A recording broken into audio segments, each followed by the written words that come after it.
Hello, everyone. Happy belated Canada Day. Happy almost 4th of July. And welcome to the Iron Canon Podcast, your home on the Star Wars Underworld Podcast Network for in depth discussion on lore, the High Republic, and the whole canon of the galaxy far, far away.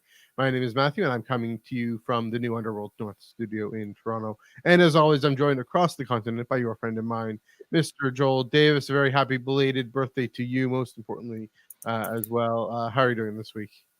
I'm doing great, and I realized I didn't send out the callings of this episode. I wasn't sure to do it on Twitter because of the Twitter imploding, but Right. I can still do it on the Discord, which you should go Yeah. click the link. That's all right. I'll yeah. While you do that, I'll tee up the episode and get going here. Yeah, and we'll get to where you can find us on Twitter in a minute, in a short minute. This week we're talking about the George Lucas vision, quote unquote, scare quotes, whatever the George Lucas vision is. It is a term we throw around a lot, and admittedly, some to legitimize our Star Wars over your Star Wars over others. This is what George Lucas intended, etc. My Star Wars is the best Star Wars. My I don't know Star what Wars y'all is talking George about. Lucas Star Wars, right?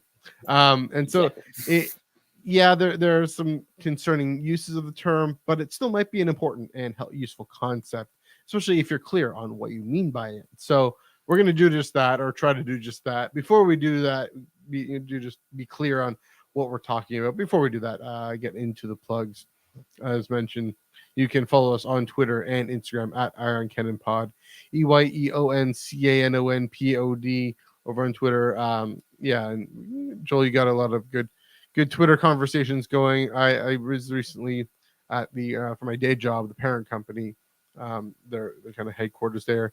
Really interesting mural just of the Marshall McLuhan quote, the medium is the message, and thought, oh yeah, I'm gonna Nice. take a shot of that and post it on our Iron Cannon Instagram, and just because that has been a guiding theme through us throughout this podcast is the way different media, different technologies, storytelling technologies, eh, change the story and communicate different things. And so, figured put that up on Instagram. Joel, let us know about Discord. Yes, you can of course follow us at the SWU Discord, where we have movie nights and game nights. We are in the middle of a vote for the next game night, which will be held on Friday, July 7th. Voting closes July 6th. So vote now, vote now uh, for the game which we will play. And of course, you can. There's lots of chatting, fun, Mhm. all around good vibes at the SW Discord. Link in the description below. There we go. Um, Yeah. yeah, I love join us. democracy. It's, So much fun. There. Also here on the Star Wars Underworld YouTube channel, if you're on the YouTube channel, we get YouTube memberships and super chats. Please do support the channel. We'll get to comments, especially if your comments if they're super chat.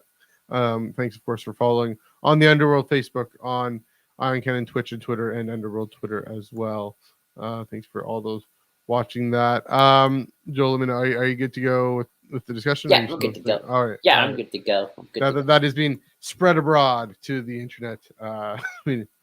We can dive right in. Yeah, this week in Star Wars is some other uh, film franchise that I admittedly don't watch too much, but apparently a big crossover because it's this guy named George Lucas. He did this other property involved in Lucasfilm called Indiana Jones, and I just saw it this afternoon. Joel, you saw it this weekend, I believe. So yeah, Yeah, I what did you saw think it for of? my birthday. You saw it? Oh, yeah, you saw it on your birthday. Nice. So for your birthday, what do you think of Indiana Jones and Oh, the Dial of Destiny? and the Dial of Destiny. Oh, I loved it, man. I had a blast. Just kind of just fun, Mhm. classic indie adventures. Lots of Nazi punching, lots of action. I Yeah. loved the way the bad guy loses. Um, Mhm. my weird Star Wars connection is like I kind of wants this to be like the plot of the Filoni film. Like Thrawn uses the world to travel in time, and like it would just be funny, like to kill the Emperor so he can become the Emperor. But then he gets washed away in like the ancient Sith Lord and Ward. It's like I'm in the wrong time period, and then Whoops. Yep.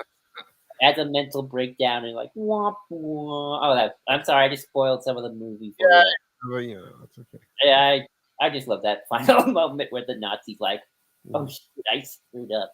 Yeah. Continental drift and planetary drift in Star Wars. But no, I had fun. It was good. It was just a fun indie movie. What can I? An indie movie. What Ha, can I say? It's not Indiana Jones. INDIE, Yeah, exactly. I just thought it was fun. I love indie. So Yeah. Yeah, I mean, I was surprised at how much it stuck to all the tropes of just the side characters and the MacGuffin. I mean, it's called the Dial of Destiny. The MacGuffin's in the name. I guess indie always has a MacGuffin in it. Again, I admit I've only seen 3 of the 4 previous 4 films once. Have I seen all 4 of them? I don't even know. But so it's not one I track into it, but I kind of am aware of what indie is, and yeah, I appreciate. I mean, if you read Dr. Aphra, she's kind of got those vibes a little bit. Um, yeah, and yeah, it was a fun film, really interesting way of incorporating character moments, and uh, yeah, and I'll just say, speaking of yeah, Dr. yeah. Afra, if Mhm. Phoebe Waller-Bridge weren't white and British, she'd make a good Afra. She Although were she she were got the trying. vibe. Yeah, well, now that you mention it, I mean, yeah, Helena Shaw, her character, very Afra, very much the. I think I'm in it for myself, but turns out I actually care. Yeah, Who knew? Um, well, I think Afra's a little more. Oh no, she's got some wit to it too. Helena Shaw has some wit to her too. So, and sardonic wit. Um, Afra, they take the time to explore the romantic vibes with her, which they didn't really do with Helen. Oh, this is fine. The focus was on Indy with uh, his character, why his marriage to Marion breaks up. Very much, there are a lot of parallels to Force Awakens. Dom and Kareem were mentioning that while I was watching it with them, mentioning that another thing that they do, and this will get into. So you could maybe segue into our news section here, joining the podcast area. James Mangold. This is directed by James Mangold, who, uh, yeah, just in the fold, and I'll get to that in a second. Um, he doesn't. I was able to enjoy the film as a standalone as is. I had a sense of uh, what Indiana Jones is, but there weren't any kind of I see nod references, fan service to it. It was definitely clearly depending a little bit on what came before, but not so much that it limited the story. And this gets to this yeah, news here during the podcast, unless you want to chime in on that. Indy's interesting. It's not Yeah, like the original trilogy. It's like it's an ongoing story. Indie films are very standalone. they jump around. Yeah. Yeah, it's funny though that Last Crusade, King of Crystal Skull, and this kind of Mhm. have an arc because it's sort of like here's Indy at one point, then here's Indy kind Yeah. of in the mid of his life, and here's Indy kind of as an older man. So it's like Yeah. there's definitely a arc of age going on, but There's definitely uh continuity. I will say that. yeah, Yeah, for sure. But character yeah, that continuity. gets us to segue. James Mangold. Hey, he's doing a Star Wars film eventually one day. Oh, Rayside Rule. Rayside Rule for me is when it's I guess maybe 6 p.m. on the Thursday or the Friday, maybe 11 a.m. on we the can buy Friday. the Fandango tickets. That's my Yeah, or that's, by the yeah. Well, no, for me it's forget the Cineplex ticket. It's 11 a.m. on the Friday. I've got my pulled pork poutine, and I'm in the theater in the sitting in the seats. The race head rules. It's midnight, and she's got her popcorn. But especially the writer's strike and everything going on. Who knows what the state of Star Wars films are. Great to know Lucasfilm can actually finish a film, start and finish a film. Good to see that, but yeah, James Mangold. He's doing the Dawn of the Jedi film, and he spoke to Happy Sad Confused podcast on how the film came to be. A little bit of a nod to our not a nod, but a little bit of a connection to what we were saying about eras and chicken and egg, and in terms of what depending on references and fan service and things we talk about a lot on here on this podcast, things we enjoy references and fan service, but um, this is James a lot lengthy James Mangold quote on I can this read it if Happy you Side want. Confused podcast. I can read it. It's fine. Okay. The Happy Side Confused podcast. I quoted in the Bespin Bulletin. I'll read it out. When I talk to the Star Wars clerics, Star Wars clerics that keep track of all those timelines, I was like, so when would this have happened? And they said 25,000 years before Episode 1. I was like, oh, I was looking for distance, but that's distance. I'll do it. I might find Charlton Heston in an abandoned subway station with some vapes, but I'll do it. But the reality for me was that feeling of space, not pun intended, pun not intended, but apropos was something that I felt was really important. Not to get away from fan service or the intricacies of what George Lucas had set up and dreamed of, but just have the space to tell a story and not be instantly encumbered by the bases that you have to it, or with the bases. I don't know. Honestly, there's no other way to explain it to folks other than to say it's like that game we played as kids, Twister, not playing as kids in the playground, Twister. At a certain point, you're in a tangle because you're just kind of trying to find a way to tell a story with so many constraints that you can't. And that's a classic problem with these franchises. You have to cover all the bases. That's what's really nice about going so far back in the past. Charlton Heston abandoned subway. Charlton Heston, on a mountain with the sea parting. Biblical epic. You don't have to. You can bring in any kind of references you want. Dom was saying today, it might be it might be like the origin of something we know, but Mangold is free to do what he wants. The story group is free to maybe point out, hey, suggest something, but figure if it works in the story. Sorry guys, long weekend. What Joel, you brought this quote up. What spoke to you about this quote?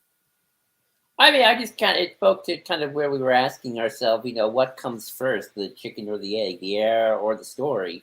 It seemed like Mangold at least wanted some distance from, the continuity of everything that came before. Didn't want to be like, oh, I don't want to have to, deal with the fact like, oh, the Clone Wars is happening, so Anakin's here and Count Dooku's there, and Ahsoka's here, and they're here, and everybody everywhere all at once.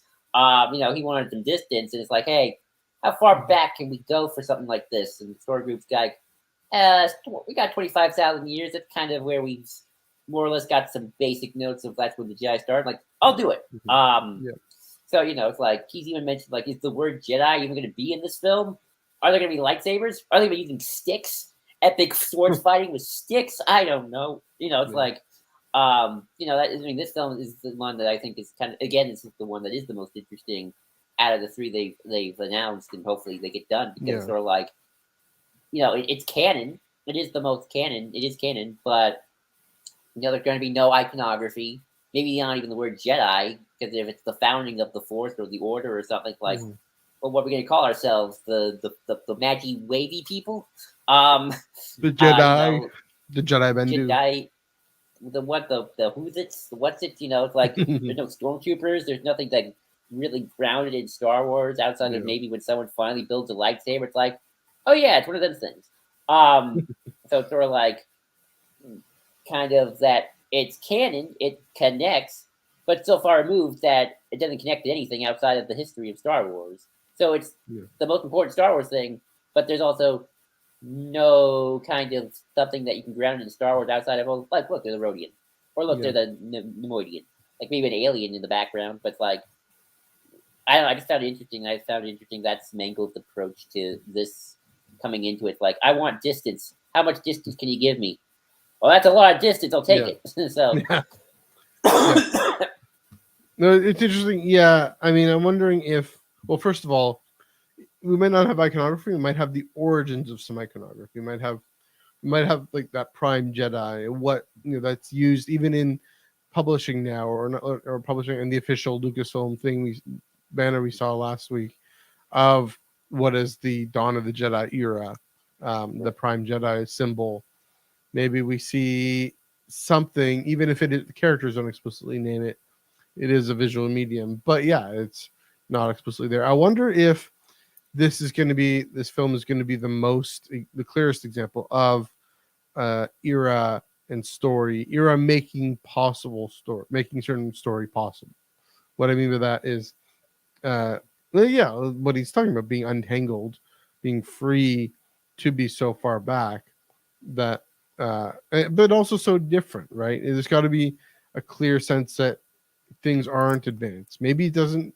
Maybe there isn't even space travel. Maybe there isn't even, droids or certain parts of holograms or who knows what, because it's so different. But there's got to be something that connects, something that we can latch onto that isn't just any other film. It's still a Star Wars film. It's just a Star Wars story. It's just that it's free to be part of this, but also, you're this linear thing. It is the origins. It is what is, like I talk about how High Republic is. This is what it was, and this is what it will be. The High Republic is intentionally constrained. They want to be constrained. That's part of the genius of it, both internally and with its beeline to Order 66. Yeah, this is, internally. I don't know. Maybe there is some seed of Jedi corruption already ingrained in it because maybe it's just part of who they are.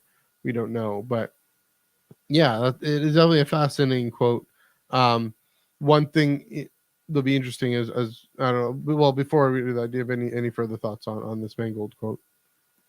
No, I just think it's really interesting. Yeah. It's cool, kind of. I think when he Mhm. said the Star Wars clerics, I think he just means the Star Group. Yeah, no, I like that's how I think of them, the Star Wars Magisterium. Yeah, There we go. I found that one funny, but yeah. So but speaking of things being linked and it being recognizable as Star Wars, because the thing that's going to be is the Force and uh, people being connected to the Force.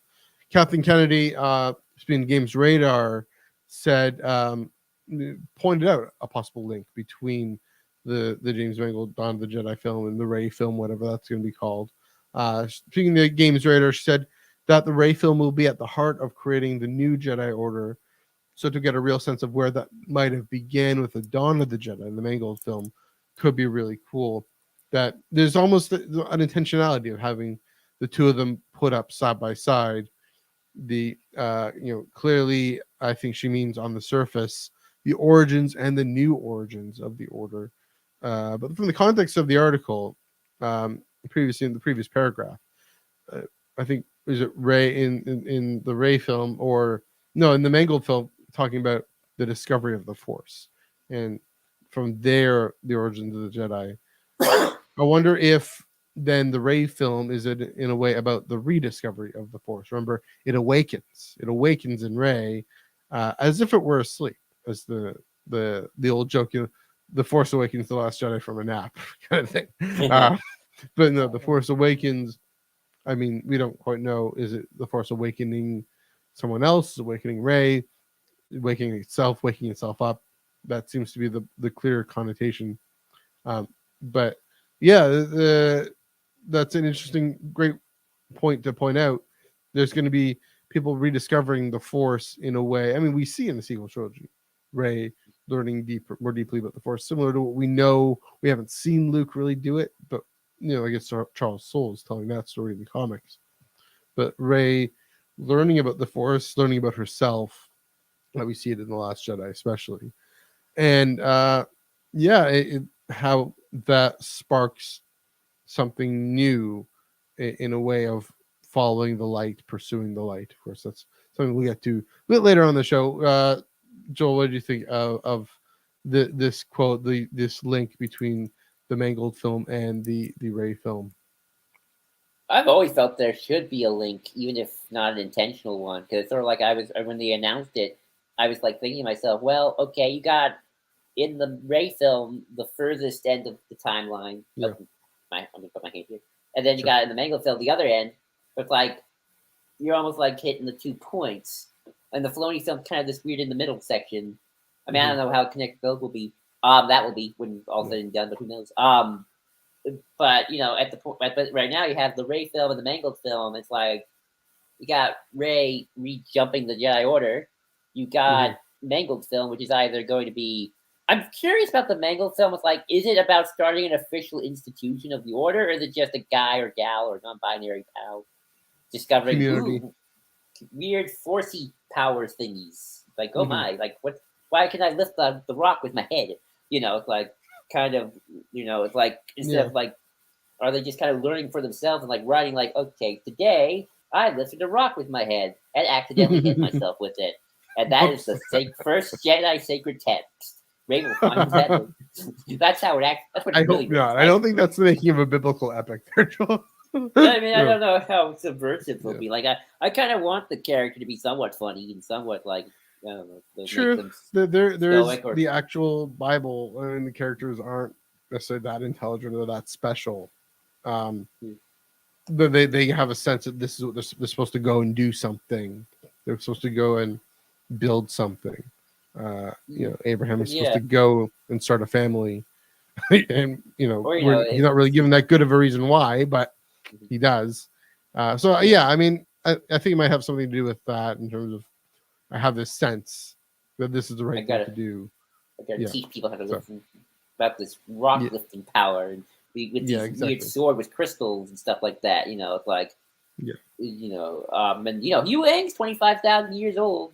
He might pop up, really, but okay, yeah, they said Yu Ang is 25,000 years old. So that's the parallel with the Ahsoka film or the Ahsoka show, right? Oh, film, probably. Yeah. The Ahsoka show. Well, he's in the show too. In the show, yeah, the show and then the film. I mean, the Ahsoka show, I think, is about Ahsoka rediscovering the Force within her, and the destiny and the legacy of the Jedi within her that she has let lie dormant to some extent. We see that with her unwillingness to train Grogu, for example. And her cautiousness to be involved in anything called Jedi. I mean, she's not opposed to what Luke is doing. She's not stopping Luke, but she's clearly not joining him either. With the First Order gone and stuff, it's like people are going to start showing off their Force powers without fear. I'm actually curious. Or with the Empire gone, with this. No, I'm talking about the Rey film. I'm curious what you think of these other quotes too, where Kathleen Kennedy said, same interview. She said, "It's Kathleen Kennedy speaking. I think what's always great about Star Wars is it's a big galaxy, and we're coming off what a major war with the First Order, and now Rey has made a promise to Luke, and that's really the core of where we're going with the story will be. I think it offers tremendous opportunity to introduce character to start with something fresh, because we culminated with George Lucas's creating, and now we take all of it and move it to the next chapter. I guess that was also the point I kind of forgot to put in the notes, where it's like, oh yeah, this is also kind of, we're now past George's saga. Now it's time to really do our thing with Rey 1. Yeah. I mean, it's definitely, again, another question of the freedom to do whatever they want. The freedom to do whatever they want because of the era. It's later in the era. So, yeah, it's a good point. Here's a good comment from friends of the Jedi Force podcast. Thanks for joining us here. This is about the Mangled film, but clearly I think we'd say things similar to the Ahsoka show and the Rey film as well. But specifically the Mangled film, this gets into our main topic, so it's a great segue here. If Filoni has anything to do with it, and with the Mangled film, we'll get as much of a Lucasfilm as we can get, Lucasfeel as we can get. Mangold can try, but he will blend a mix of his vision and Lucas. That was kind of the approach in Indy 5. I mean, I think from what I read, Mangold really wants to incorporate Lucas feel, Lucas vision, if you will, in what he's doing. I mean, I don't think he's trying to move away from it. But yeah, I mean, he also just wants to be able to tell, I mean, in terms of characters, right? And that's the thing, in terms of characters, in terms of what their motivations are. Yeah, I mean, he was able to do that with Indy. And I agree. He was able to explore why he took these choices that he did. This feeling of this grizzled old man, kind of defeated, coming back for one final adventure. I mean, that does feel very Lucas. And that, I mean, like Han in Force Awakens, for example. And so I think, I mean, anyone who this is maybe what we'll get to on our main topic, but anyone who wants to do Star Wars, if you want to do it well, you're going to pay attention to what George Lucas set up, and we'll get into that very shortly. But Joel, I don't know if you have any further thoughts on. I think he'll probably yeah. actually go more his own direction than he did with Indy, if you ask me, because sort of like you're not, this is Indy 5. Yeah. This is a continuation of a series. The Mangled film is kind of its own thing. So, I guess this is we'll get to the actual topic of what does Lucasfeel even mean? That's one of those things where it's like, what does that mean? So we'll get to it. So I don't want to waste our good ammo right now.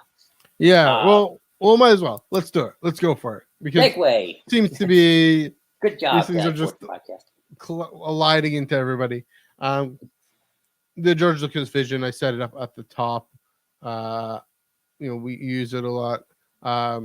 Again, Joel, take it away. What does the George vision mean to us? Yeah, so this is something that people say a lot. Make some adjustments here. This is what people say a lot in discussions. Sometimes I would argue almost abuse this saying of what does George Lucas's vision, mostly just to say, oh, I didn't like it because it didn't sit with George Lucas's vision. It's like, say you didn't like it. I mean, if you truly believe that, then that's one thing. But like, I feel like you're using that to kind of delegitimize things. Like, it's like, I don't like the EU because it's not George Lucas's vision. I mean, it's one thing if you just like anything George touched, but it's like, okay.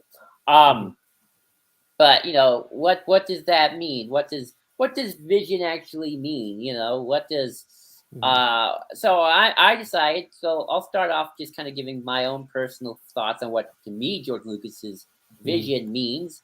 And to me, George Lucas's vision is not, Darth Maul was going to be the main villain of Episode 7, and Darth Talon is his female counterpart, or Rey was originally going to be named Twinkie or Kira. Apparently that was a test name, Twinkie. I think. Those are plot points and lore points which evolve and change as you're making the movie. Trust me, what you think in concept and where you end up at the end is sometimes completely 180. Look at some of those original drafts of Star Wars, and it's like, I can kind of see it, but at the same time, it's like, why there are 2 Darth Vaders and the Emperor's just a dude? Why is George Lucas the main character, full on beard and all? Star Killer, Skookus. To me, George's vision are the themes, the life lessons, the kind of. I mean, sometimes lore and theme can kind of blend in, like with the Force and what balance of the Force actually means, for sure. But kind of just the broad strokes of like, fight fascism and kind of the narratives of what Star Wars is trying to teach us about found family and happiness. So that to me is what Lucas's vision truly entails. Me at least. What about you? What's your take? So I have a number of ways into that. One of the things interesting may be his plan for a sequel trilogy in the Paul Duncan book that he goes into. But it's why. Why is that his vision? And we'll get into the plans for the sequel trilogy later on, different alternatives there. We could go back to that question of authorial intent. What did he intend Star Wars to be, and has even Dave Filoni and others moved away from that? Is it a method of narrative exploration? That to me, I'm going to say it again. Is it a method of narrative exploration? I know I just repeated myself because I want to hammer that home. And this is why I think. I mean, the sequel trilogy to me gives us a very clear answer. I would say Rian Johnson caught what the George Lucas vision is far more deeply than J.J. Abrams did, because J.J. Abrams thought Star Wars was about fun starfighter battles and Jedi confronting everything with a laser sword, and that's a fine story. Those are 2 fine films, not dunking on them too much, but to me, it's more about asking the reason Rian Johnson puts Rey in the position. It's what is going to push her the farthest, what is going to push her the deepest, and it's to make her right from nowhere. What is going to push the Jedi and the story and the universe as far as I can go, and what kind of creative ideas can I throw in there, that challenge our sacred cows, but lack of a better term, challenge our most deeply held beliefs about what heroism is and what truth and justice and victory is. Um, that challenge those things, but in the end, leave us with a deeper answer to those things. And it's goes back to, well, uh, it's Rose's line. This is how we win, not by killing what we hate, but by saving what we love. We tend to think that heroism is all about killing what we hate, and we end up becoming the haters ourselves. That is one of the big themes in Star Wars. It said it's about saving what you love, gathering people around you. I think back to the Yoda arc in Clone Wars. I mean, that's more of a Dave Filoni thing, but Yoda at the very end, he recognizes it isn't about defeating the Sith; it's about overcoming the limits of death, and that is victory for all time. And so, to me, that really gets at what the vision is. You pass on what you have learned, including failure. You pass on who you are and your legacy by who you gather around you, and who you open yourself up to. I do want to say though, Joel, when you mentioned what is about life and light, what you were saying in the notes here, balance of the Force, meaning the that even death We'll get itself. to that specific We'll get to it. example. We'll get But to it. we'll get to it. I do it. want to say, well, balance of the Force, as in not the I mean in terms of just the concept of the balance of the Force. Right. I do want to say, I do want to just ground this in someone else who deeply grasped what I believe the George Lucas vision is, Claudia Gray, and in Master and Apprentice. And I'll just the setting up where I go and get into this conversation. I'm going to quote from Master and Apprentice, probably the most important quotes in all of canon. I think people need to spend more time with this one. Qui-Gon, Rael Averross, I believe it's Rael, and Qui-Gon, they're debating. Rael is despairing. He's kind of given up on following the light, following the order. Kind of being, he's too tied in with what is going on this planet, and wants to just stay there, and doesn't really believe in what the Jedi. He believes in the people. He cares about the people, but isn't fully really believe what the Jedi necessarily stand for anymore. His convictions waver. I'll say that. He's not full on dark side or gray Jedi, or gray Jedi, creamsicle Jedi, but his convictions wavering, and and saying, okay, what ends up happening, in this competition? It would mean that the darkness would be just as strong as the light, if that's his conception of balance. It would mean that the darkness is just as strong as the light. So it doesn't matter what we do, because in the end, hey, it's a tie. It doesn't matter which side we choose. It matters, Qui-Gon said quietly. Here's the quote. It matters which side we choose. Even if there will never be more light than darkness, even if there can be no more joy in the galaxy than there is pain, for every action we undertake, for every word we speak, for every life we touch, it matters. I don't turn toward the light because it means someday I'll win some sort of cosmic game. I turn toward it because it is the light. And that to me is everything George Lucas was trying to say. Yeah, and that to me is why that's what I stick with when it comes to Lucasfilm. Because I feel like too often, I feel like in some ways that's the only way you could be happy with quote unquote the Lucasfilm, because everything else is going to be just not subjective, but just kind of arbitrary. So I'm going to look at Phantom Menace. Let's look at Phantom Menace. To me, Phantom Menace is the most George Lucas of the George Lucas Star Wars films. only George Lucas would start the story of Anakin Skywalker as an 11-year-old kid and have a 20-minute pod race scene. Ryan Johnson wouldn't do it. Dave Filoni probably wouldn't do it. Tony Gilroy certainly wouldn't do it. I mean, would he start it with probably- a trade dispute, taxation about line trade routes? I mean, I think Tony Gilroy could probably actually pull that off. Yeah. But James Mangold probably wouldn't do it. Ron Howard probably wouldn't even do it. Yeah. Steven Spielberg probably wouldn't do it. Only George Lucas make that decision. Mhm. That doesn't mean I don't think any of these these directors or creators I just mentioned off the top of my head don't get Lucas's vision or don't get Lucas's vibe, Mhm. because that's just a storytelling trope. They'd still probably want to stick to the same themes. Just that's not how they tell it. Irvin Kershner probably wouldn't do it. Yeah. And in my mind, Irvin Kershner, I think, Irvin Kershner did explain the Force in probably the best way ever.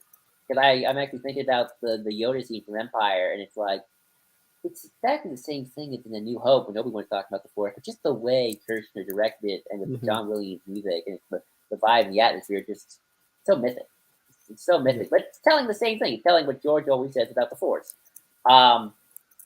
So I don't know, like, I feel like there is kind of this ethereal thing, which is Lucas's vision, and that's what we're talking about. Mm-hmm. And then there's like the concrete hardened thing, which is the kind of, I'm going to start a movie about an 11-year-old kid who goes yippee and withered. Yeah. Yeah. And to me, that part I don't care about, quite frankly. That to me is like when people say, "Oh, it's not Lucas's vision because it's not doing this." You know, it's like it's not Lucas's vision because it didn't have Kira and who was going to be Proto Finn. Who was going to be Proto Finn, kind of, in whatever their version of Force Awakens was, or Luke's reasoning for, like, I don't know what Luke's reasoning for Exile and Lucas's vision was. I don't actually think it was exactly the same thing Ryan went with. I think Ryan chose that decision himself. I think Lucas was going to go for something a little bit more spiritual. I've always heard rumors that it was like Luke finding out about the wills and going to confront the wills and like realize the wills control everything. Yeah, very bizarre. And no one went with that direction. Not even Colin. We'll get to Colin later. I think they would have talked George down from that a little bit. Well, you hope so. I mean, people, that's kind of where I kind of like. Again, it's sort of like my other thing about like plot and is not story and blah blah blah. Right. Like people go, "Oh, George Lucas is like." No, I think if George was like writing Episode 9 and got stuck, I'm like, it was Palpatine all along. I'm George. I'm in the camp of George is not below doing something like that if he felt needed to from like a plot perspective. He's not below that for sure. Above high and mighty like that for sure. So that to me is why. Like I say it, I think Andor gets Lucas's vision of Star Wars brilliantly. Yeah. I think it hits all the same themes George always hits. Of politics, life, light, even. Marvel's whole speech is pretty much just balance of the Force, but just take away light side, dark side. You really listen to that speech really hard. That's pretty much what she's talking about. The corroding nature of the Empire infringing on the world, and they have to fight it tooth and nail. But again, Tony Gilroy's not going to have a 20-minute pod racer scene or go, have a silly character go, Wisa, stick around with Andor. He's not going to do that. That's not his vibe. So that is why, to me at least, that is why I think that is the most best way to look at George's vision and stay happy. Because I feel like if you're going to be very specific about things, then you're never going to be happy about it. Yeah, like that's the same thing as needing this thing to happen or that thing to happen, needing Ray and Kylo to suck face. It's the classic one I bring up, but yeah. Kylo's like, I don't like grass. It's green and stains everywhere. And smells right. Right. So that's why I do think you can still be close to Lucas and still have your own vision, like with Mandalorian and did like if George wanted to tell a story of Mandalorian, it probably wouldn't look at anything like we got today. Mhm. Or if he wanted to tell a story like Andor, he probably wouldn't look anything like we got today. So I think that's why quote unquote saying Lucas's vision is so kind of you have to you have to kind of specify what you're talking about. Yeah. And it's like it's like Lucas is like, or even Lucas himself. If Lucas made the prequels in 1984 or 85 after Return of the Jedi, Mm-hmm. Phantom Menace or whatever Episode 1 would have been called is not going to look anything like it does in 1999. If he made it in 1990, it wouldn't look like anything. Sure. So I think we have this thing of like, oh, if George Lucas made Phantom Menace, it's going to look exactly 100% like Phantom Menace that we have now. It's like, no, George changed in that 20-year period. Mm-hmm. He changed again in the other 20-year period. So, it's like, are we talking 1985 George Lucas, 1999 George Lucas, 2010 George Lucas? There's so many versions of the man. Yeah. Different ways you can go. Yeah. So you talk a lot about authorial intent. Mm-hmm. So let's talk about something that's interesting. Let's talk about literary theory. All right. Joy. Here for it. Literary theory, and one of the most classic literary theory terms has always been death of the author. It's a concept, and I got this from Wikipedia, like a good high school student would. It's a good death of the author is a concept from the mid-20th century literary criticism. It holds that an author's intentions and biographical facts, the author's politics, religion, etc., should have no special weight in determining an interpretation of the writing. So basically, it's the idea that you, as the author, do not define your work. Once the work is out, it belongs to the masses. So whatever their interpretation of the work is, matters more than the actual author's statements of the literary work itself. And so, it doesn't matter that, it is sort of interesting, especially because, obviously, thankfully not George Lucas, but, there are authors out there, I won't say who, but if you know me, you probably know, who makes pretty much basic heroic stuff, good versus evil, and then you find out they're horrible human beings who hate minorities, or they're just trashy people. I'll have to give a specific example. Josh Whedon, he made Buffy, he made Angel, lots of 90s women empowerment series at the time, and then you find out, oh, he's actually horrible towards women and cheated on his wife many times. Yeah. So I mean, J.K. Rowling's the classic example now. And right? her too. And her too. So, so it's sort of like, there's stories that have more or less more good moral messages. Although if you look at actually Harry Potter, there's actually quite a lot of some problematic stuff back then. But, it's kind of look at it now, look at it back then, like find out, oh, these are people who completely don't hold their own values to heart. And then if you actually do believe in like the authorial background is important, and you kind of start to notice or read it, like, oh yeah, I can kind of see maybe this guy was a bigot or something like that. And it's like maybe a more direct example if you read Tarzan books and find out, oh, Victorian white guy. No wonder Tarzan's so racist toward people of Africa. So it makes total sense. But I think with Star Wars, it's interesting, not because George is secretly George is a good guy, but Star Wars is so big and vast, and everyone has their interpretations of it. And everyone sort of been allowed to interpretize it. Like there are people who think the Empire is the Soviet Union, and the rebels are America and NATO allies fighting the evil Empire. Yeah. There's that. There are other just kind of how are the Jedi Buddhist monks, or are they the Catholic Church? Or are the separatists? I don't know what the parallel for the separatists are. Yeah. No good contest. I don't know. But Star Wars is so vast and big, and its fandom is so vast and big that sort of like Death of the Author kind of asks, what George's background and political views, do they matter? Do they hold special weight in the conversation of when talking about Star Wars? And people will say yes or no, depending on how they vibe. And go ahead. Well, I just want to jump in and say, yeah, I mean, it's interesting you bring up George's own politics, and the question is how much of that factors into our interpretation, especially of the prequels, especially of the story of the Senate and Senate overreach and the power of money in the Senate, given everything that was happening with Newt Gingrich and the gun lobby at the time and the march to Iraq. And I mean, this is a similar idea. What the real world historical context, especially in a space opera, how much does that play into it? It's harder, it's harder to separate it when it's about literally about a certain time period. Chris Nolan's view of World War II nuclear proliferation is going to come through in Oppenheimer. I mean, that's just not that's pretty obvious.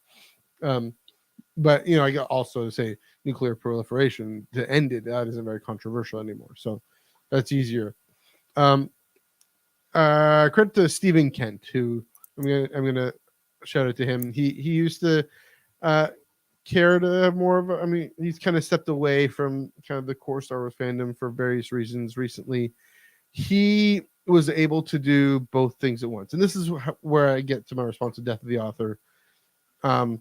And the question: do we owe George any special treatment? Does his intentions, his views, what kind of weight do they have in determining interpretation? And I would say some weight, but it doesn't have to be absolute, and it can't be absolute because we're also our experience. And this is another literary theory idea. Our engagement, our watching and reading this material, that creates part of the meaning as well, right? The medium is the message, the content is the audience. There's Marshall McLuhan again. And so what I will say is, yes, we can point to. This is a great example of, um, in the 70s and 80s. Yes, George was making a statement about grand imperialism and the scrappy freedom fighters who sought to liberate themselves from the overreach of the U.S. in Vietnam, or from the Soviets as well, but more like in Vietnam, not in the U.S., for example. And um, that we can read into it. Also, like the example I brought above, right, with uh, the power of money in U.S. Congress and the rise of corporations. Yeah, Nixon, the rise of corporations, corporate power. Here's an interesting twist, though, is if you're say more on the conservative libertarian side of things, and we can debate that, fine, can debate the politics of it. But if you also see the rise of the welfare state, the empire, the rise of the empires, the rise of the welfare state, if you are like Stephen Kent himself, I think he's expressed some of these things when he used to have a Beltway Banthas podcast, really great podcast, looking at Star Wars as the political messages of Star Wars. And I recall him saying, that for him, the rise of the empire, the rise of government overreach and regulation into the lives of everyday ordinary people, and the rebels were the libertarians fighting back on that. And again, we can debate the politics of it, but that is there in the story, that is there in the text if he is inspired by it. I'm not going to say that that's not Star Wars. I'm not going to say that kind of the way of asking the question, the way of posing it, the way of the method. And this goes back to method, the method of making meaning out of a Star Wars story, asking the deeper questions about freedom and conscience and personhood and agency and identity and family origins and all that stuff. That's the vision. That's the George Lucas vision. That's the thing. This is the thing we can always go back to is he saw a lot of young people in the 70s not fully knowing, okay, the World War II is over. We're products of we are the baby boomers. What are we doing with this life, with this world that has been unmade, and now we can possibly remake it? But to what extent do we? Is it up to us now? to carry on that legacy and to reinvent the world or build up the world as we see it, stepping out from our parents' house, from the farmhouse in whatever near in California there, wherever, the moisture farm, and actually taking responsibility for your own life. And uh, that was the vision that he always sought to teach. Is here is a story that looks like a kid's story, but it actually has these deep adult themes in it. What are you meant to do with your life? What is your destiny in terms of building up society for the better? I And would argue that Star Wars comes is a back kid's to, story, though. It is a kid with kids themes. It's so what I just mean, smart. it's a kid's story, but that contains within it these deeper, more grown up. It's a coming of age, and they're all coming of age. All three trilogies are coming of age, and that's why I go back to this Qui-Gon quote. We're Right. faced with this problem, faced with this question. Doesn't matter what we do. Doesn't matter what I choose to do when I get up in the morning.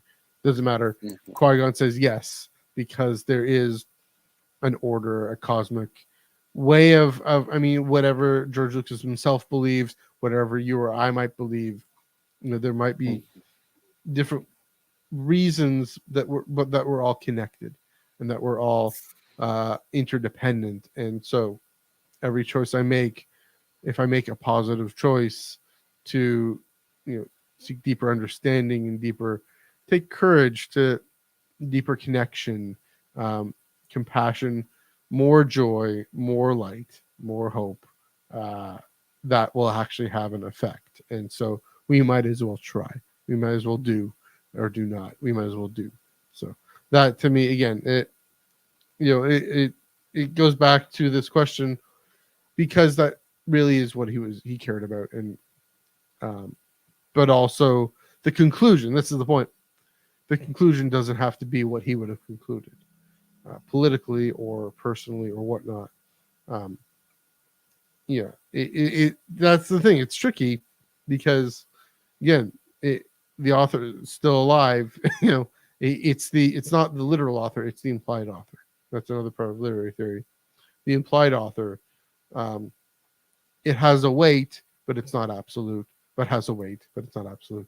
We are also part of that meaning making. Yeah, and there's other literary theories I didn't get into, which I know of. Mm-hmm. I don't remember. Like, there's the idea of what is an author, and it's sort Yeah. of like, is the author and you the person two different entities who live inside? So, like, if I'm writing a book, Yeah. there's Joel Davis, the author, giving out these messages and morals, Mm-hmm. and then there's Joel Davis, the me, who might be doing the complete opposite of these things right now. I Right. mean, to do the extreme. I hope not. Mm-hmm. I hope not. So it's like who is talking at the moment, and how much of it's like there's George the man, George the author, Mm-hmm. George the George the person who's talking about the dangers of capitalism and big corporations. Yeah. And then there's George the businessman, the capitalist, who is making True. good money off these Star Wars toys that you got behind you and I got behind me. Yeah. Uh, I mean, I'll uh, say that, though. There's still something to be said about how we're all just tied in and complicit, and it's bigger than us. But I do see what you're oh saying. Yeah. yeah. I mean, we're only human. Yeah. We're only human. Yeah, and it's sort of our interpretations, kind of are. It's interesting, also our interpretations and how it affects the narrative. This is for later, but I got that friend on Tumblr who we did the interviews with, who's like very much, Mm-hmm. who thinks that we have gotten the whole Jedi of the prequel era just completely wrong, and Yeah. kind of the narrative is so shifted about that. Well, hi Star Raptor, by the way, hi. Yeah. I mean, And stuff like that, and also Yeah. just just contributions to the universe as Mhm. well. Like, is Tim Zahn? It's not Tim Zahn. Tim's not the author. Is Thrawn a character who George would ever come up with? I don't know, maybe. But also, Tim Mhm. Zahn is that. So Thrawn is on. Thrawn, Yeah, fair. but Thrawn is a That's Zahn. why you're doing the Freudian slip there. Yeah. But Thrawn is a Tim Zahn creation. Hmm. He is that contribution to the Star Wars universe. Hmm. And Star Wars is.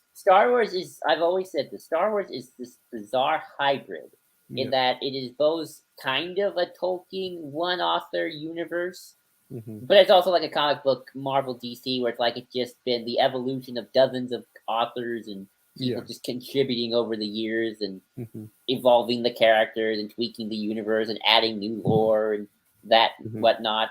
So um, here's a good quote before we continue. Um, I love that we can take our own lessons from Star Wars. Some things are left ambiguous, so we can fill the blanks in our own headcanon. Yeah. Yeah.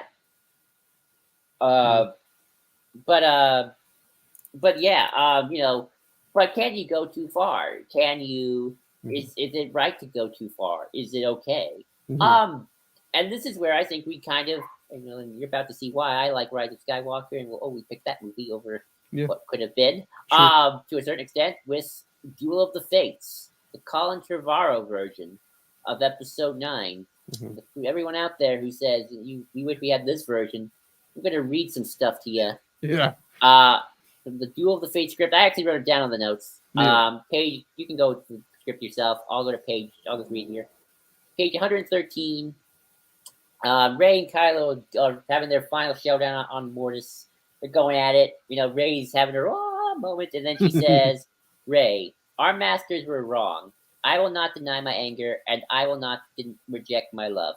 I am darkness, and I am the light." Now, in this version, she is Rey Nobody, and I do like that. Yeah.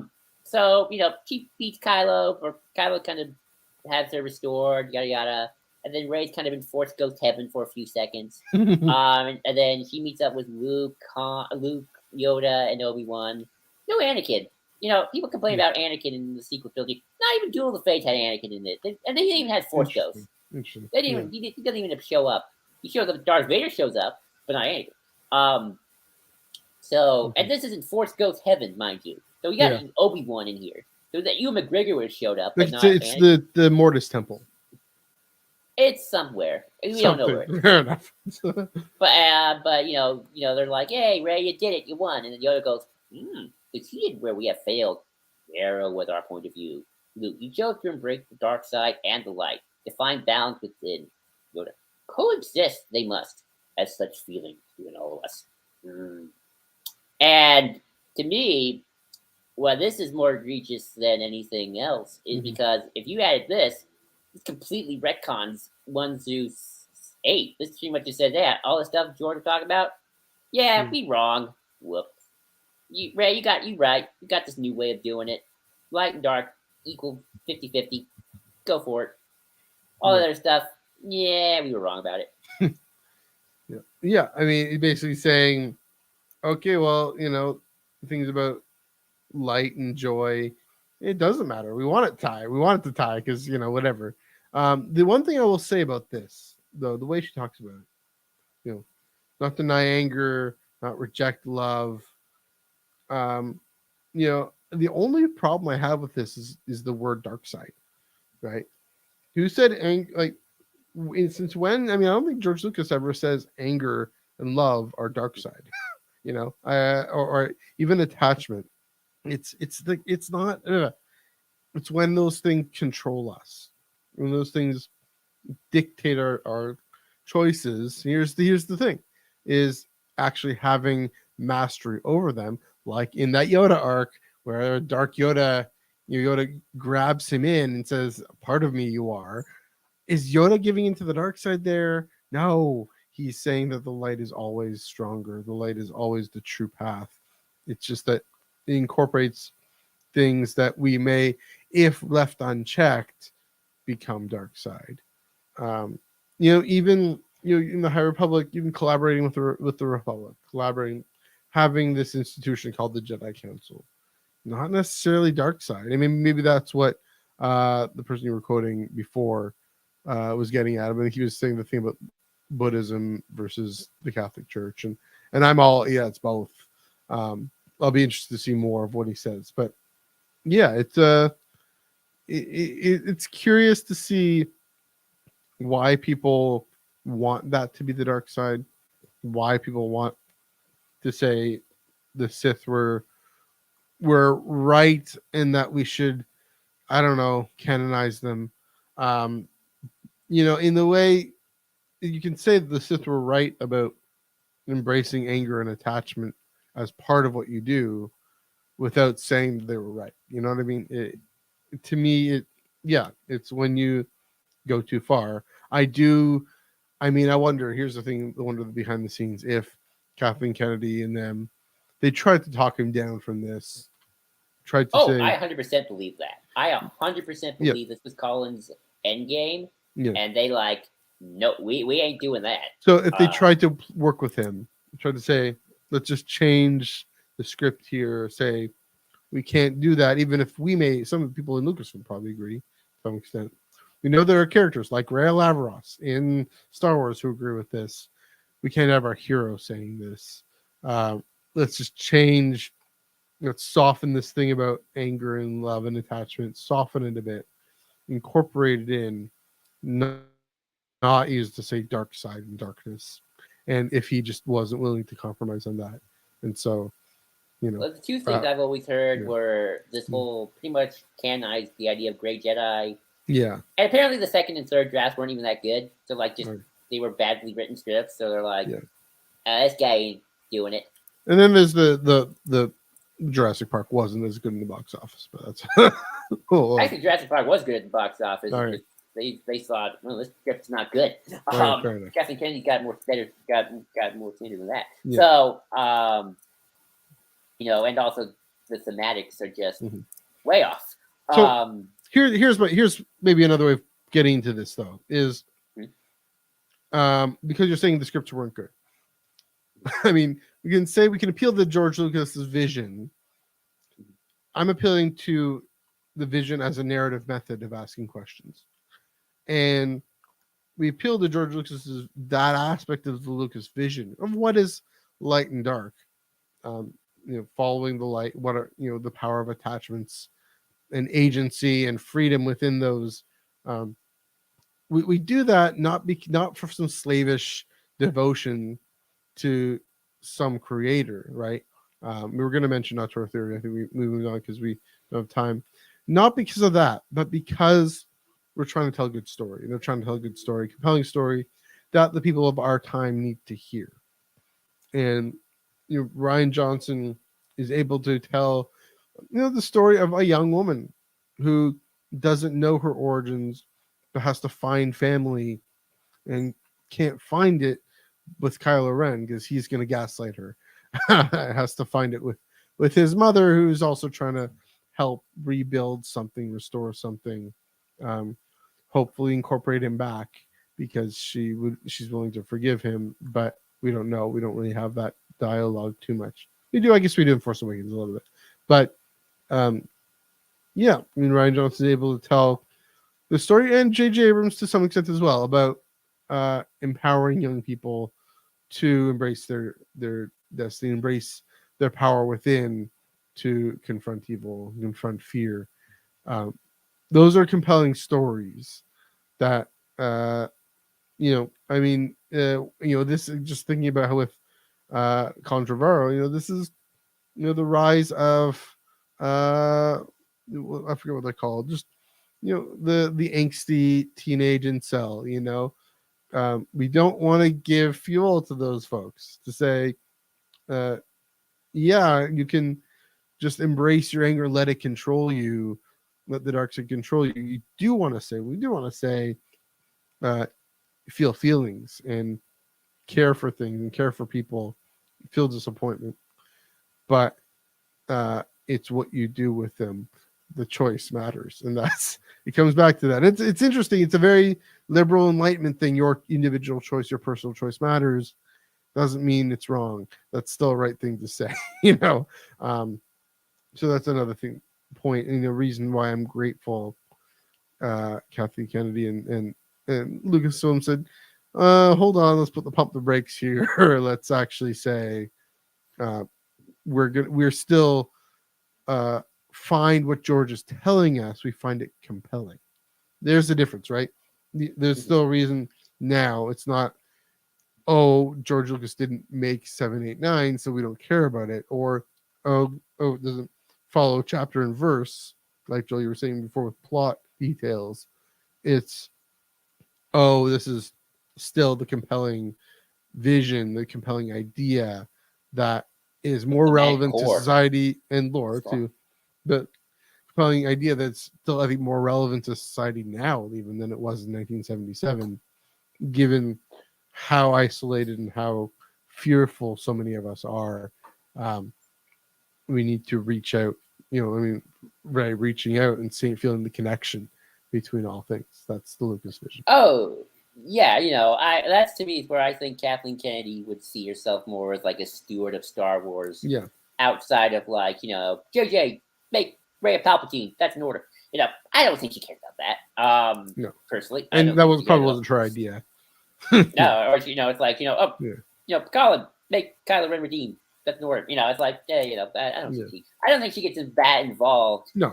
With the minutia. But I think in terms of like that core thematic of Star Wars, especially for Episode 9, the continuation of what is supposed to be Lucas's Star Wars, that is going to be something I think she'll hold a lot more closer to the chest. Compared to doing a spin-off movie about it, but maybe that's where we come to the conclusion. But that's a spin-off movie, so it doesn't retroactively affect 8 other movies by accident. Whoops.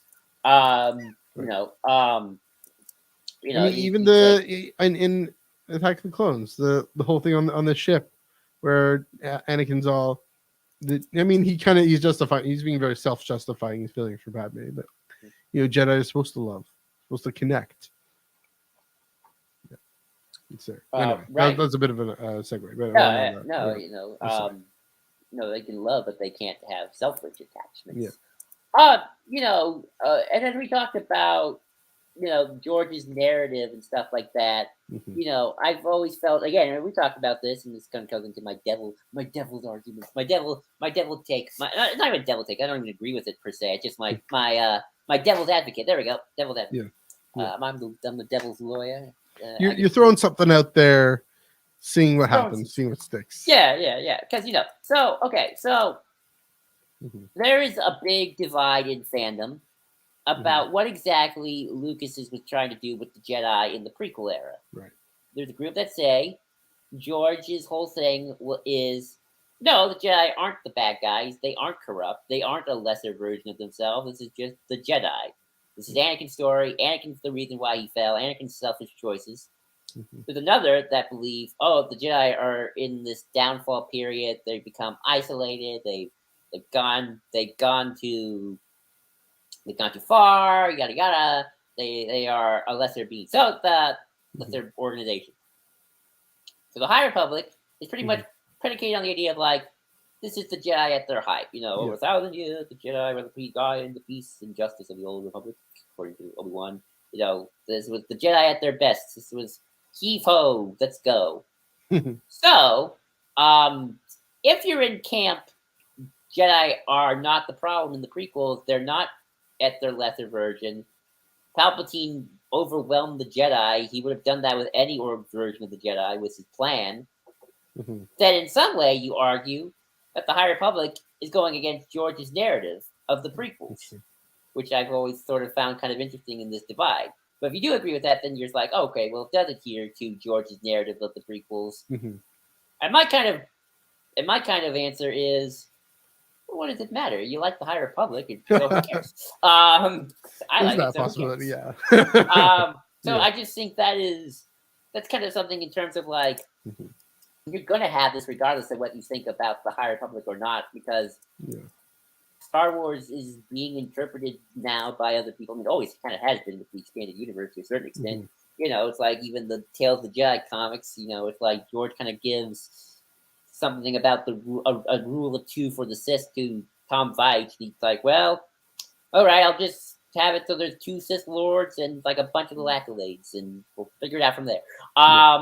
so it's always some sort of interpretation of someone's interpretation, adaptation, even it's interpretation. So Yeah. that kind of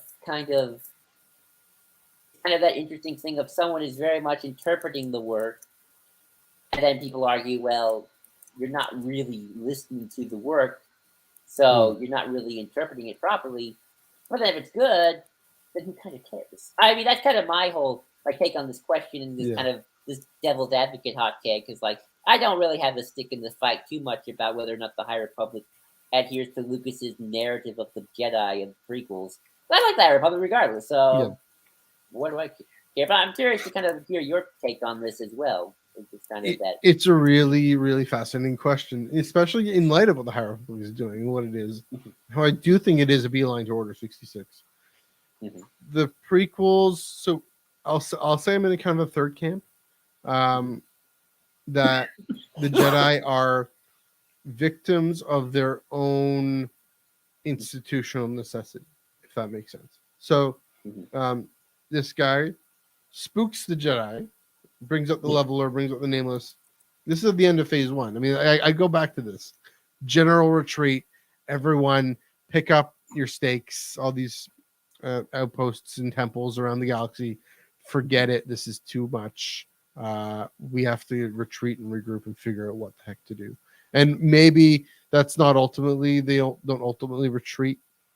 But clearly Markian is able to make a gash in their soul so deeply that they refuse to be, they're just unable to stand out, to step out and be the guardians of peace and justice in the galaxy fully.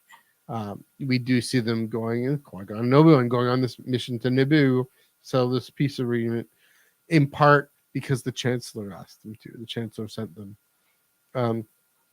It's not that they're so closely allied and tied into the Republic, not because they're mustache twirling villains now. That's the Palpatine answer. That's the boring, oh, we're in it for our own power answer.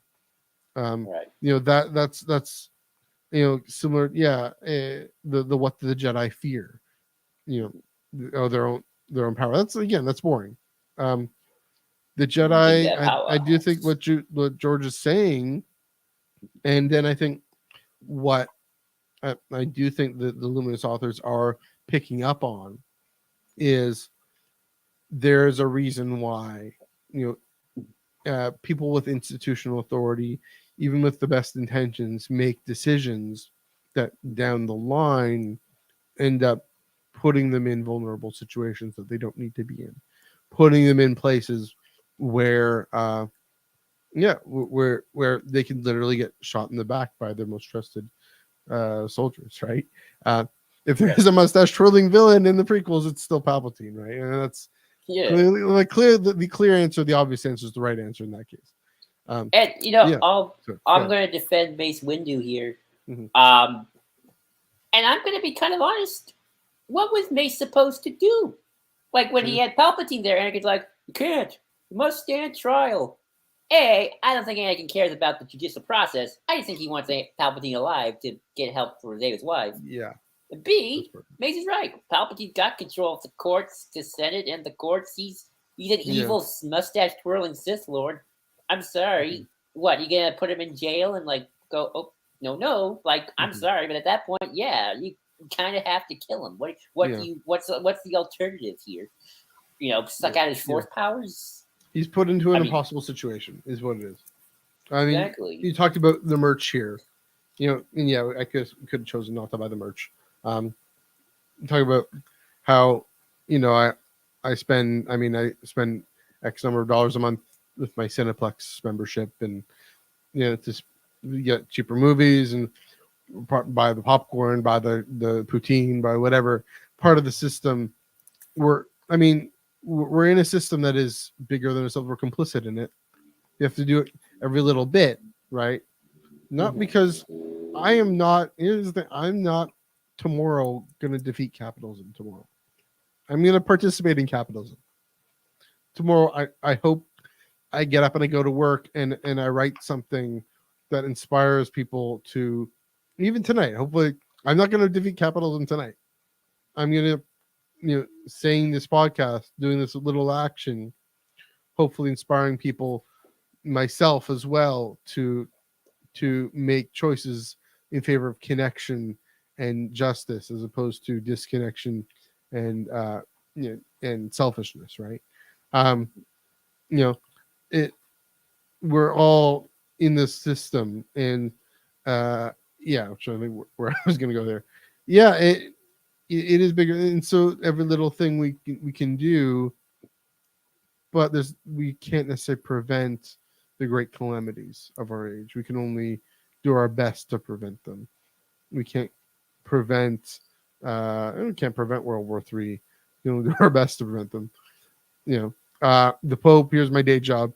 The Pope can send a cardinal to Moscow to, he's not going to end the war. Maybe he can negotiate for the return of captured children, which doesn't undo the fact that these children were captured, but it throws a bit more compassion and justice into the equation. You know, those kinds of examples. You know, that to me is what George was saying. That to me is what the High Republic is exploring, but also it is a fascinating thing to explore how they get into the situation in the first place. Could they have avoided it? Could they have followed someone like Kiev, who I think is going to try to push forward? Someone like Senator Tiatoon in Fallen Star. He's inserted in there as this interesting counterpoint of saying not so much about the Jedi, but it's good for the Jedi to be free, and for people not to necessarily have to look to the Jedi to command their armies, for local local security forces to maintain things themselves. Although even that might be leading towards the Imperial Army to some extent, to saying that the Jedi are useless in defending peace and justice in the galaxy. I don't know. I mean, all these things, but here's my point: is I wonder if one of the things that they're saying is, so the road to hell is paved with good intentions. Good intentions can drive good choices too. Let's actually just celebrate the good intentions as well, as long as they're acted on. Maybe that's this other part of it. I think you got a good point about the impossible situation. Because, like, what Clone Wars happens, what the Jedi folks do, sit on their butts and go, sorry, no, I'm not a problem. What else can they do? Yeah, again, what am I gonna do? Gonna just let Palpatine just keep being the Chancellor? I don't know what would have happened if Mace killed Palpatine, but I think maybe the Jedi take a beating, but I don't think they get completely just decimated. Get rid of the ultimate evil then and now. So, bye Jedi Force podcast. Thanks for listening. But yeah, it is interesting for sure. One last character I wanted to mention, talking about impossible situations. That is how I always see Obi-Wan in this, right? He, he has no other choice but to go into exile. People criticize him for kind of deceiving Anakin, or playing both sides and fudging the truth from a certain point of view. His whole thing is he's being put in this impossible situation where he's, he can't fully follow Qui-Gon because he's not Qui-Gon. He actually does need to join the council, does need to do his best to ensure that the Clone War is carried out with as much integrity as a war can possibly carry out. Respecting rules of engagement, seeking the balance of the Force, the will of the Force, as best he can in the middle of a war, in the middle of his brother betraying him and turning to the dark side. Finding what he can do within the institution, and because that's where he's meant to be. I talked about the Pope, right? For example, the church leaders are there's the need for the prophets like Qui-Gon. I'm trying to think of the ones who really name the system, really think things should get burned down. But there's also the need to actually. Toys just fell in the background. By the way. Oh yeah, I know that's been happening. Hey, there we go. That's perfect. There we go. There's also the need for people to make sure that the lights are still on, the water is still running, and that the community is held together, and that all the things we do, people aren't flying off the handle and doing their own little thing. Things are coordinated and in harmony. That is also at the service of unity and connection. It's just using institutional authority to do it. It really constrains. I mean, you talk about Mangold and the Twister image. Obi-Wan in that he's all twisted up because of all the circumstances that he's facing. The Jedi Council and then the Jedi Order are all twisted up because of the circumstances. And I mean, the thing is, it really is Palpatine's plan. That is the plot. And the plot, as in his evil plan, the Darth Bane plan, is to get the Jedi all twisted up in these things, ultimately, so that they can literally get stabbed in the back by their own clone army. And so, yeah, I mean, it's an interesting thing. I think there said for if they had listened to Qui-Gon and Ahsoka and the prophets more, and being more willing to change, more willing to not get stuck into the institutional authority. Yes, that is something to be said. I listened to Keeve, right? Listen to Avar, or maybe not Avar, maybe Vern. Especially Avar, or especially Keeve, rather. There is something to be said for that. But also, it's a more realistic story. And so, yeah, I mean, I do think, here's my last point there is, I brought up real world religious institutions, and I do continually go back to what is your relationship with those institutions, and how does that affect what you bring out of Star Wars, and that's fair, what you see, what you impose onto the story. And again, that's fine. That's what you see, what you bring out of it. But you're going to get disappointed if new stories. I'm going to be disappointed if new stories don't reinforce what I already believe. And so, are we willing to adapt? Are we willing to accept different things, new things? There's always the question. I mean, that's what I'm going to be honest. For me, that's why outside the saga, I'm pretty much do whatever you want. Yeah. The saga 1 through 6, 9, 6 was George's thing. Now you're free to do what you want. But there's actually something interesting I just thought of, being of religion. I think what we're talking about, and this kind of goes back to something we didn't talk about, I'm going to try to mix it in anyway with our tour theory, is there is what the story wants to tell and how it's being told. And I think of this like religion is, the Bible is saying something, but how are you reading the Bible? Yeah. Are you drab, dreary, and dark like this? Or are you spunky and kind of, you got to bring the energy, and you kind of got the ooh, ah, ee. And I see very much kind of the other creatives kind of, it's not what they're trying to tell. I mean, that's part of it for sure, but how they're telling it. So Tony Gilroy is going to tell the story of Star Wars. So if Tony Gilroy did episode 1, he's going to maybe take what George wanted to tell, but he's going to tell it in a very different manner. If Jon Favreau directed episode 1, he's going to take what George wanted to tell, but he's going to tell in a different manner. Irvin Kershner did more that like what James Luceno did, for example, right? With Tony Gilroy, probably with something a lot more like James Luceno. I mean, we have the example of Empire Strikes Back, in which George wanted to tell this specific story, and then had Kasdan and Irvin Kershner tell it, and they told it a specific way. It's what George wanted to tell, just told differently. So I think that is So I think that is something kind of where, like, if people, I get why people like I love the group too. Like, because that is George telling the story his way with 11-year-old boy Anakin and 20-minute pod race and I don't like sand, it's coarse, all that stuff. So if you like that George style of storytelling down to the storytelling, then again, it's like, well, you're never going to be happy if like that's what you're looking for, because you're not going to get that kind of whatever George brought to his version of storytelling. No creator is going to do that. So the hope is like, these creators are telling the story a specific way, but they're still kind of telling the same story. Yeah. That's the challenge, right? All these different creatives, Tony Gilroy telling a very dark fully grown up story. That is not a kids show. It is not a kids show. It's still very Star Wars. It still gets at the message and the vision that we've been talking about this whole time. And it's just, very different style, different medium of the streaming service, right? I mean, that changes things too. The time you have a novel versus a comic book versus a film, all these things, the medium is the message.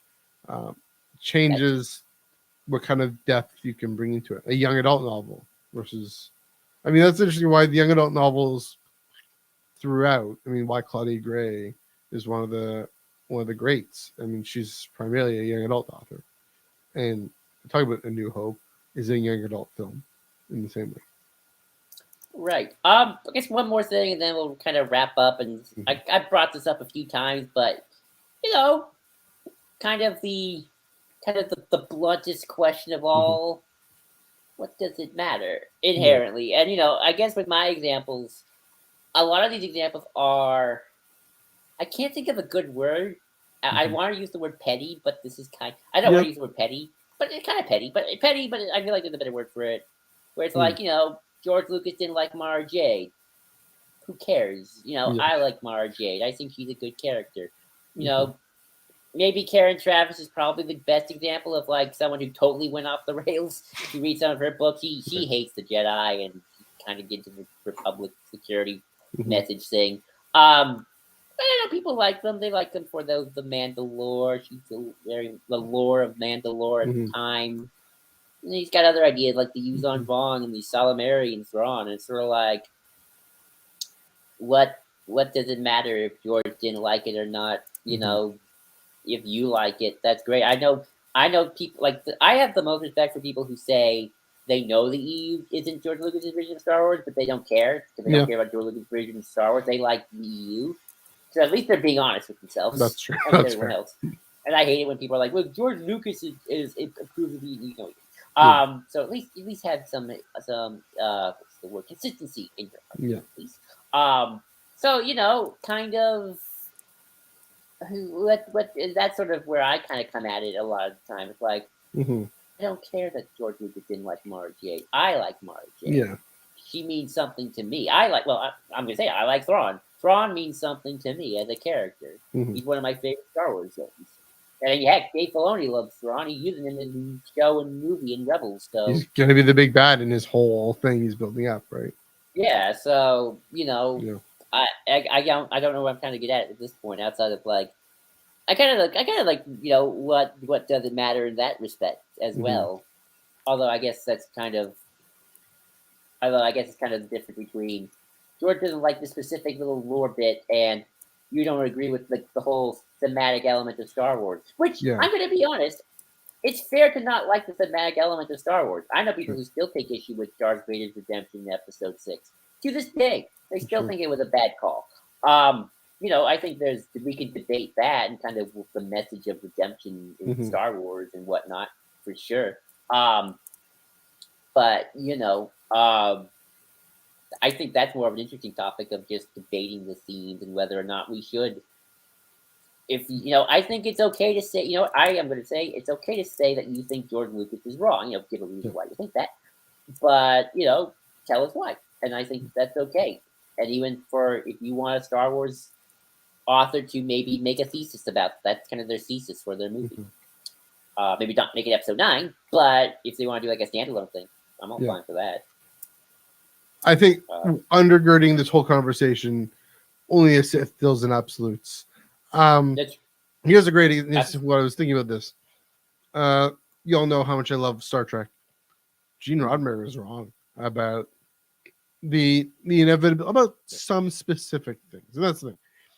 He's wrong about the inevitability of reason, the inevitability of American liberal democracy being the savior of humanity, the inevitability of us actually emerging. Although interestingly, recent Strange New Worlds episode saying you have to go through a great cataclysm in order to learn our lesson, but that's something parallel in Star Wars.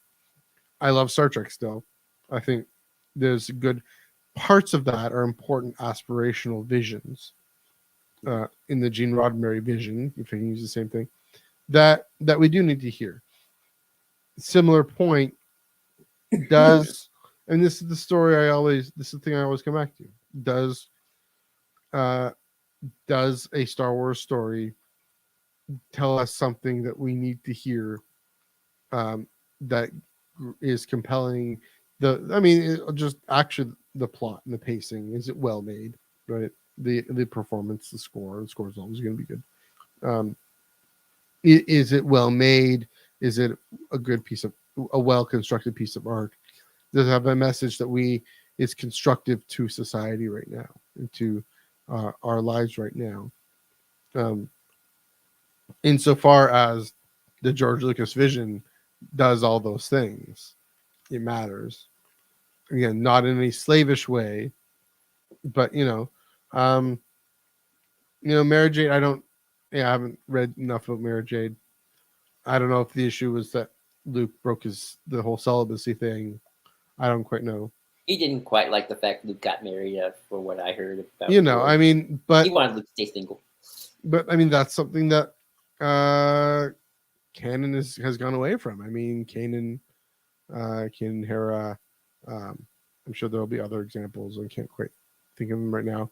Cal, probably. Yeah. Well, yeah, Cal and Marin. There's another example. Cal and Marin explicitly. He explicitly wrestles with this in Jedi Survivor. The whole question of attachment, detachment, and loss, right? And is he being controlled by it, or is he seeking to connect and build up the world? Karen Travis stories I don't quite know enough about. And we could talk more about. Here's an episode topic, Joel. Jedi marrying. Why could that be a good thing? Yeah, there's a good episode topic. Karen Travis, I don't quite know, but if they're trying, if she's, here's the thing: is she trying to say something constructive about society? Then okay. If she's not, if she just likes police and hates religion, that's too simple and too facile. That's the problem. You can write an anti-Jedi story if it asks real deeper questions about who the Jedi were, right? That's fine. No, go ahead. I'm going to say, and I apologize if I feel like I'm putting everyone into a box. I don't mean to, but this is why I'm fascinated by Acolyte. Yeah. And, it had an LGBTQ writer. Yeah. Most of the LGBTQ stories, I don't want to say they're like anti-religion. Like, I don't want to say that. Like, they're like, how dare you be religious?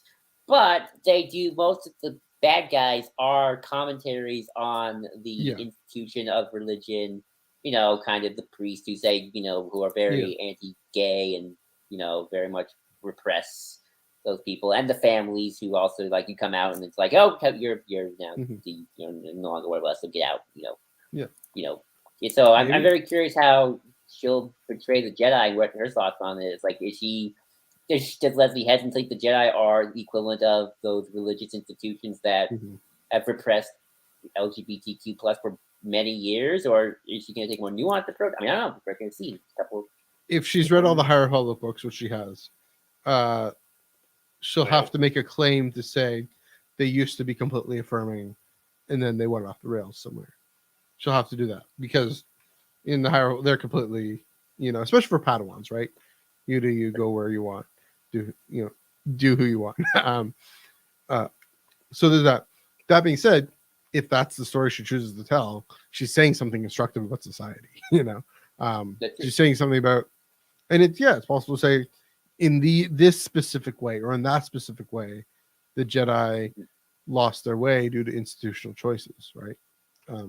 Right. And that'll be something fascinating to talk about. And so, fair enough. Salamiri. I was just saying, Salamiri. I don't know.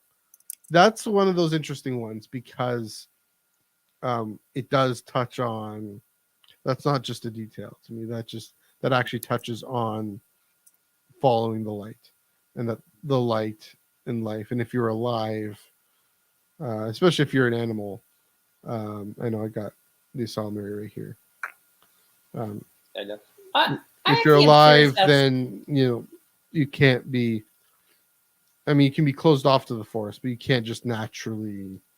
I don't know. Anyway, that Oh. people have talked about that to death too. So anyway, I mean, I want to ask you something 'cause I just thought about it right now. yeah, I kind of got two more things, and then we'll probably wrap up. So, we're talking about paper canon Mhm. and stuff like that, and I think this is kind of the most interesting because I think these books are the most unique out of any Star Wars books. Mhm. Even though I have myself my issues with them, but just because I don't think they're great reads. You've read the Zahn stuff. What Most does of them, Zahn yeah. stuff give you the vibe of? Because it is. Yeah. Because the thing about Zahn is he just has got he's gotten so far away from the Skywalkers and Yeah. Rotique gang. He sort of made this Chissiverse. I call it the Chissiverse. The It's Chissiverse. like this is about the Chiss and stuff like that. So like, what is when you read him, like what's your vibe out of Tim Zahn? Yeah. It's like probably the In- most sci-fi of It's Star true. Wars people. In light of this conversation, I'm realizing why I'm finding it so perplexing. Because he doesn't really touch on these themes much at all. It is more this political intrigue, except for characters like Vanto and like Thalius. Thalius? Yeah. Who are more relational, more relatable. Um, yeah, I mean that's the thing is unless the whole point of it is it's the making of a villain, right? Which I don't think it is. Maybe that's why. Maybe I have to say their success as Star Wars stories is limited in that way. The original Thrawn novel really felt like a Star Trek novel. Really felt like this Imperial Starfleet is actually has these first contact procedures, and they're trying to actually do their best to incorporate this new and different species that they a new life, a new civilization. Um, you know, yeah, maybe that's the vibe. It's interesting, but of a limited success in the way. That's the thing we talk about canon, right? Thematic canon, fitting things together in terms of what ultimately what Star Wars is about, namely connection and courage. And here is this Sherlock Holmes type character who is basically a computer. you know. Yeah. Now, I will say the one parallel maybe has to do with the limiting power of institutions to actually discover how to take action. And so that is maybe the ascendancy, leadership, and the syndics. They're, I mean, that's also the most interesting part of this to me is of that trilogy is their inability to adequately take care of their people because they're so caught in family politics. So there's a parallel to the prequels set around the same time. So other than that, yeah, it's hard to really sink my teeth into. I mean, I got halfway through Greater Good is the last one. Then phase 2 started, and so I stopped. But I don't know. This is why I would love for you to one day read Heir of the Empire for a couple reasons. One, for like a couple reasons specific to you. One, the whole Thrawn trilogy, I think, is Tim Zahn more intentionally because I hate the first Star Wars book, so he's probably a bit more self-conscious of this.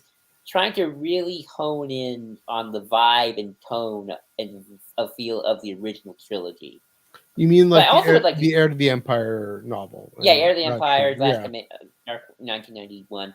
And I'd love for you to vibe because it's the closest I think that's why I think that book is so successful because it's sort of like it's got the sci-fi stuff with with cloning, with Thrawn, with the Ysalamiri. Yeah. But it's also the most feel of the original trilogy. Mm-hmm. But I also would love to hear your take on it too because it is just the original trilogy. Because the prequels weren't a thing yet, so anything that feels prequely probably doesn't even exist. Right. So I would love to hear your vibe on that. And you talk about thematic consistency. That is sort of interesting, and that's sort of I don't want to say the trade-off, but certainly different from Legends, where authors very much kind of were allowed their specific vision of Star Wars to really come in. Yeah. Like some of the later indoor stuff gets Mhm. really interesting. There's a hive mind villain species and stuff like that. I never read it, so I don't Yeah. know what kind of the vibe and tone and themes are. But Mhm. it's certainly interesting to be sure. Yeah.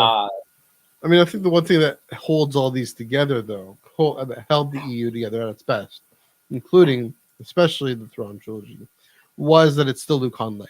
It's still those Yeah. characters, and so that, I mean, the characters had to be coherent and organic with what George told us, what gave us, what is Oh. Luke up to, what does he remember, how does he Mhm. exploring Leia as, I mean, I read the graphic novel, that adaptation, Leia as the daughter of, as Lady Vader and grappling Yeah. with that legacy, and I don't know. So that's the thing is the Thrawn trilogy. It's still, again, I keep saying it's still Luke Han Leia story, whereas the new Thrawn trilogy is a Thrawn story, and does Thrawn work as a Star Wars? Does Thrawn work as a Star Wars villain? Yeah, absolutely. And we're going to see that come to fruition. Does Thrawn work as a Right. Star Wars hero? I don't think so. I don't know. I mean, I don't think he's really the hero of those stories. I think everyone around him is the hero of these stories. I think Vanto and Arlani and Thalius and in this other one, his cousin that kind of befriends him in greater good or lesser evil, rather, the heroes of these stories. He's just there to move things along. Yeah. Yeah. And I think that's kind of the role he'll probably play in the series and the movie. I mean, probably a bit more No, he'll be condensed the than that. villain. That's the thing. He'll Yeah, be the yeah. villain. That's different, right? Right. He's Right, right. He'll be the one playing. that all the main characters are reacting against. Right. That doesn't, and I think there's definitely some differences. Like Tim Thon kind of likes to make Thrawn like, oh, he does care about civilian casualties, and then Filoni kind of like, nah, he doesn't. But I think there's gonna not, he's not the emperor, so that's what makes him unique. But we'll get into this maybe on the 17th. Yeah. But while we were talking, one last final thing, I tried to think about, you was talking about Roddenberry. I'm trying to think, what is George wrong on? Like, what do I disagree with George about? Maybe Jedi getting married. That's probably like my kind of like quibble thing. Yeah. Even redemption, though, I'm going to be honest, when it comes to the redemption thematics of Star Wars, I think that's more on the fans. George himself has talked about how, he said, I think we read an interview like, Vader wasn't redeemed. You can't redeem all the killing and the monstrous acts, but you can stop it. And he I think got if off you kind of easy read by it, dying. yeah, he did get off easy by dying, and that's more of just a narrative, choice of like you kill off your villain, but you don't have him really face the consequences like Kylo and a bunch of other characters in Star Wars over the years. Would love to see Ventress kind of live through it, or what Kira could probably live through. She's not really redeemed, but she's definitely alive. But that sort of even George is like no, Anakin still got he's got some repenting to do in Force Heaven and Adam Christopher. Yeah. You want to talk about purgatory in Star Wars, where Adam Christopher shows us this gray, murky. He has to live with Anakin has to live with the legacy of Vader until maybe one day he's purified of it. Anyway. Right. So, it's kind of funny how I feel like I agree more with Lucas in terms of like an original creator than I did with most authors. So, that's the spirit of Lucas. So, oh yeah, I'm sorry. I did have one more thing. I keep dragging this out, but the final thoughts and a letter from George himself, the maker who he sent to the gang at Lost. A letter from George. He said, "Congratulations on pulling off an amazing show. Don't tell anyone. But when Star Wars first came out, I didn't know where it was going either. The trick is to pretend you planned the whole thing out in advance. Throw in some father issues and references to other stories. Let's call them homages. And you got a series." From the words from George himself, our boy. Did he actually write that? Yeah, he did. That's what he wrote. He wrote that with the letter to the Lost people. Oh, the creators of Lost, as in J.J. Abrams, and okay. Abrams, that one other showrunner. Yeah. So yeah, that's from the makers himself. Yeah. Fake it till you make it. There we go. Um, Figure it out as we go. We're making it up as we go along. Best episode in all of Marvel WandaVision. Anyway, sorry, go ahead. Exactly. But my final thoughts are, I think the best we can hope for Star Wars staying true to George's vision is not in terms of how you tell the story, how you execute the story. It's kind of what you're trying to tell. Obviously, bringing your own ideas and themes along with it. That's what we want. That's why I like Last Jedi too. It's like I told George's theme, but Brian brought in his own ideas too. I think, and everyone else should as well. But I think as long as you stick to those core values like balance of the force, selflessness over selfishness, kindness and community, that sort of thing, then you really stick true to what George's intent was. Just that's how you do it. I think that's how you stay true to George. But also you got to bring your own vision. You got to bring your own style of storytelling, be it a book, comic, TV series, movie, video game, what have you. So that's kind of how I've always felt about when someone says George's vision. That's what I feel, and that's how I see it. Couldn't have said it better myself. Follow the big themes, push the story as hard as you can, as far as you can, and you'll get a good Star Wars story. I think that's a good time to wrap things up. Right there. I agree. Yep. Thanks everyone for joining us, for sticking it out. Let us know what you think. What do you think of the George Lucas vision is? What you think it should be? Whether or not what you disagree with about George's vision. What you disagree with? What you think is wrong about it, unhelpful to society? What you find inspiring and compelling about it? Let us know in the comments below on all these channels. And also, please do give this video a like and a share. Subscribe to the channel. Follow these channels if you haven't done so already. Joel, where can they find you on the internet? Well, hopefully you can still find me at the Ion Cannon Pod, but with Twitter being what it is right now, I don't know how long I'm going to be on there. Yeah. I'll stick to Storm for sure, but it looks like it's going to get harder for me. You can also find me at GID2021 on Twitter again, GID2021. I think private messaging still works, so I can always give you my info if you want to follow me on other places. But primarily, you can always find me at the SWU Discord. This Friday, we will be having a game night. The announcement for it will happen probably around Thursday for what game we're going to play.